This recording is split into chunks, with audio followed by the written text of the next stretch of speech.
Hello students, ഇന്ന് മുതൽ നമ്മൾ ഫിലോസഫി ഓഫ് എഡ്യൂക്കേഷൻ എന്ന് പറയുന്ന സബ്ജക്റ്റിൻ്റെ ഒന്നാമത്തെ മൊഡ്യൂളിലേക്കാണ് കടക്കുന്നത്.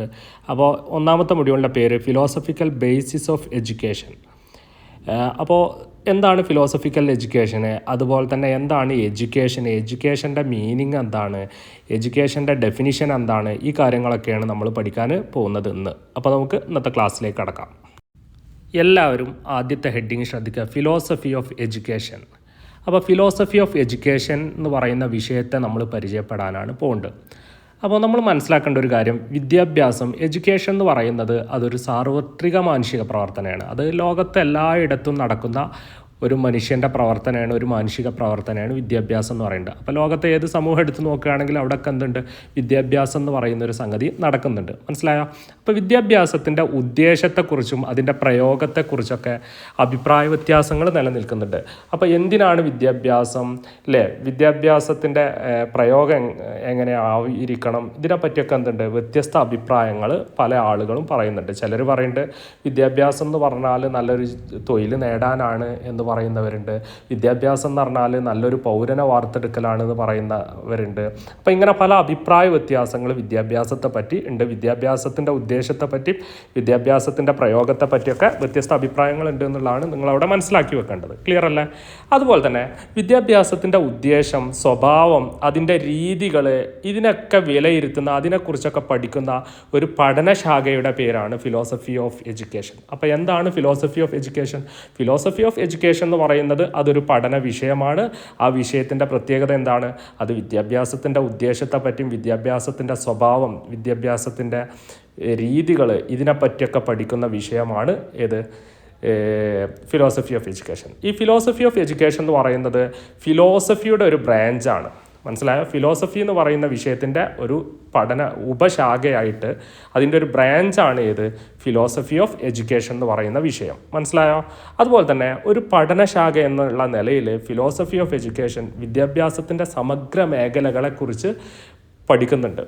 അപ്പോൾ വിദ്യാഭ്യാസത്തിൻ്റെ എല്ലാ മേഖലയും, വിദ്യാഭ്യാസം എന്ന് പറയുന്ന ആശയം, വിദ്യാഭ്യാസത്തിൻ്റെ സ്വഭാവം, വിദ്യാഭ്യാസത്തിന് ഉപയോഗിക്കുന്ന രീതികൾ, അല്ലേ, വിദ്യാഭ്യാസത്തിൻ്റെ ലക്ഷ്യങ്ങൾ, ഇങ്ങനെയുള്ള എല്ലാ മേഖലയും ടച്ച് ചെയ്യുന്ന ഒരു പഠന വിഷയത്തിൻ്റെ പേരാണ് ഏത്, ഫിലോസഫി ഓഫ് എഡ്യൂക്കേഷൻ എന്ന് പറയുന്ന വിഷയം. അപ്പോൾ ഫിലോസഫി ഓഫ് എഡ്യൂക്കേഷൻ വിദ്യാഭ്യാസത്തെ വളരെ വിശദമായിട്ട് പഠിക്കുന്ന ഒരു വിഷയമാണ് എന്നെന്ത് ചെയ്യുക, മനസ്സിലാക്കി വെക്കുക. ക്ലിയർ ആണല്ലോ? അപ്പോൾ വിദ്യാഭ്യാസത്തെ പറ്റി പഠിക്കുന്ന ഒരു വിഷയം എന്നുള്ള നിലയ്ക്ക് ഫിലോസഫി ഓഫ് എഡ്യൂക്കേഷന് ഏതെല്ലാം മേഖലകളാണ് ടച്ച് ചെയ്യേണ്ടത്?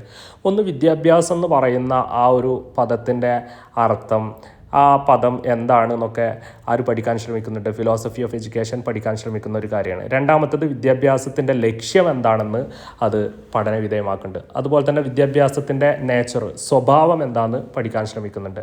അതുപോലെ തന്നെ വിദ്യാഭ്യാസ രീതികൾ, മെത്തേഡുകൾ പഠിക്കാൻ ശ്രമിക്കുന്നുണ്ട്. അതുപോലെ തന്നെ വിദ്യാഭ്യാസത്തിൽ പഠിതാവ് ആരാണ്, പഠിതാവിൻ്റെ പ്രത്യേകത എന്താണെന്ന് പഠിക്കുന്നുണ്ട്. അധ്യാപകൻ്റെ റോള് വിദ്യാഭ്യാസത്തിൽ എന്താണെന്ന് പഠിക്കുന്നുണ്ട്. അതുപോലെ തന്നെ സമൂഹവും വിദ്യാഭ്യാസവും തമ്മിലുള്ള പരസ്പര ബന്ധം, ഇങ്ങനെയുള്ള വിദ്യാഭ്യാസത്തിൻ്റെ എല്ലാ മേഖലയും ടച്ച് ചെയ്യുന്ന ഒരു സബ്ജക്റ്റിൻ്റെ പേരാണ് എന്ത്, ഫിലോസഫി ഓഫ് എഡ്യൂക്കേഷൻ എന്ന് പറയുന്നത്. മനസ്സിലായിട്ടുണ്ടല്ലോ? എല്ലാവരും അടുത്ത ഭാഗം ശ്രദ്ധിക്കുക, meaning of the term education. വിദ്യാഭ്യാസം എന്ന പദത്തിൻ്റെ അർത്ഥം. അപ്പോൾ എഡ്യൂക്കേഷൻ എന്ന് പറയുന്ന വാക്കിൻ്റെ അർത്ഥമാണ് നമ്മളിനി പഠിക്കാൻ പോകുന്നത്. അപ്പോൾ എഡ്യൂക്കേഷൻ എന്ന് പറയുന്ന ഒരു വാക്ക് സാർവത്രികമായിട്ട് ഉപയോഗിക്കുന്ന ഒരു പദമാണ്. ലോകത്തെ എല്ലായിടത്തും ഉപയോഗിക്കുന്ന ഒരു വാക്കാണ് ഏത്, എഡ്യൂക്കേഷൻ എന്ന് പറയുന്നത്, അല്ലേ?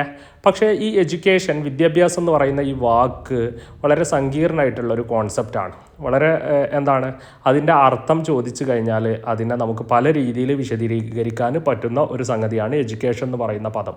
അപ്പോൾ ഇംഗ്ലീഷ് പദമായ എഡ്യൂക്കേഷന് വരുന്നത് ലാറ്റിൻ പദമായിട്ടുള്ള എഡ്യൂക്കേഷ്യോ എന്ന് പറയുന്ന വാക്കുന്നാണ്. അപ്പോൾ എഡ്യൂക്കേഷ്യോ എന്ന് പറയുന്ന ലാറ്റിൻ പദത്തിൽ നിന്നാണ് എഡ്യൂക്കേഷൻ എന്ന് പറയുന്ന പദം വരുന്നത്.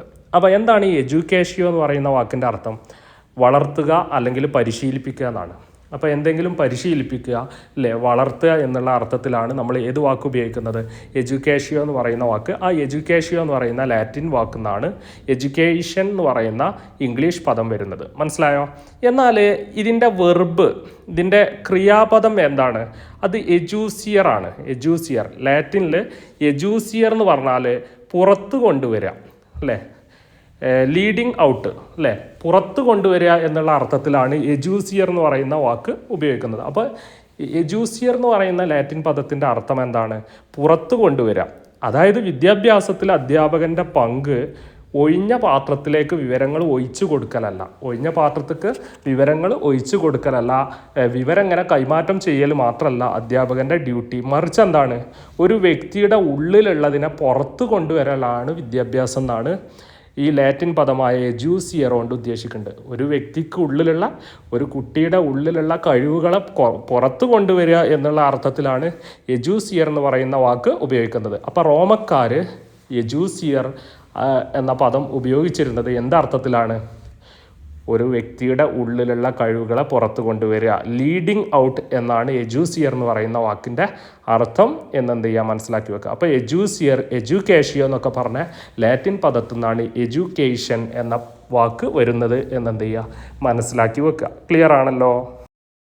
അപ്പോൾ നമ്മൾ ലാറ്റിൻ ഭാഷയിൽ എജൂസിയറുടെ പ്രാധാന്യം പറഞ്ഞല്ലോ. അതുപോലെ തന്നെ ഗ്രീക്ക് ഭാഷയിൽ പെയ്ഡിയ, പ്രാചീന ഗ്രീസിലെ വിദ്യാഭ്യാസ സമ്പ്രദായവുമായി ബന്ധപ്പെട്ട ഏറ്റവും പ്രധാനപ്പെട്ട ഒരു ആശയം, ഒരു സങ്കല്പമാണ് ഏത്? പെയ്ഡിയ എന്ന് പറയുന്ന വാക്ക്.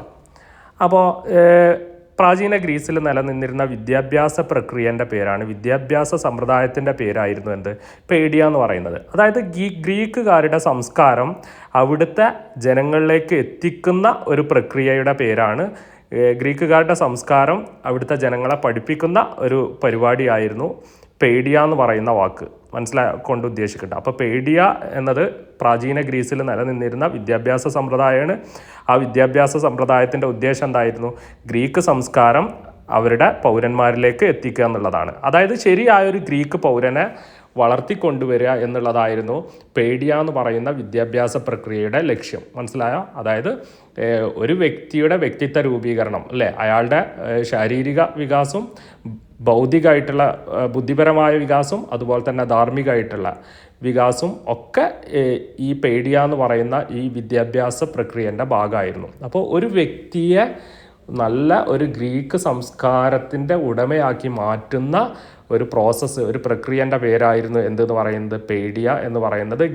പണ്ടത്തെ ഗ്രീസിൽ നിലനിന്നിരുന്ന ഒരു വിദ്യാഭ്യാസ സമ്പ്രദായം അല്ലെങ്കിൽ അവിടുത്തെ എഡ്യൂക്കേഷൻ അറിയപ്പെട്ടിരുന്ന അത് പെയ്ഡിയ എന്ന പേരിൽ ആയിരുന്നു എന്നെന്ത് ചെയ്യുക, മനസ്സിലാക്കി വെക്കുക. ക്ലിയർ ആണല്ലോ? ഇനി വിദ്യാഭ്യാസത്തെ പറ്റി നമ്മളിപ്പോൾ പറഞ്ഞ എജൂസിയർ ആണെങ്കിലും അതുപോലെ തന്നെ പെയ്ഡിയ എന്ന് പറയുന്ന ഗ്രീക്കുകാരുടെ കാഴ്ചപ്പാടാണെങ്കിലും ഇതിനെ നമുക്ക് രണ്ട് കാറ്റഗറി ആയിട്ട് തിരിക്കാൻ പറ്റും. ഒന്ന് ചൈൽഡ് സെൻട്രിക് വ്യൂ ഉണ്ട്. ഇതിൽ ഒന്ന് ശിശു കേന്ദ്രീകൃത അല്ലെങ്കിൽ വിദ്യാർത്ഥി കേന്ദ്രീകൃത കാഴ്ചപ്പാട്, വിദ്യാഭ്യാസത്തെ പറ്റിയുള്ള വിദ്യാർത്ഥി കേന്ദ്രീകൃതമായിട്ടുള്ള കാഴ്ചപ്പാടുമുണ്ട്. വിദ്യാഭ്യാസത്തെ പറ്റിയുള്ള സാമൂഹിക കേന്ദ്രീകൃതമായിട്ടുള്ള കാഴ്ചപ്പാട്, സൊസൈറ്റി സെൻട്രിക് വ്യൂ ഉണ്ട്.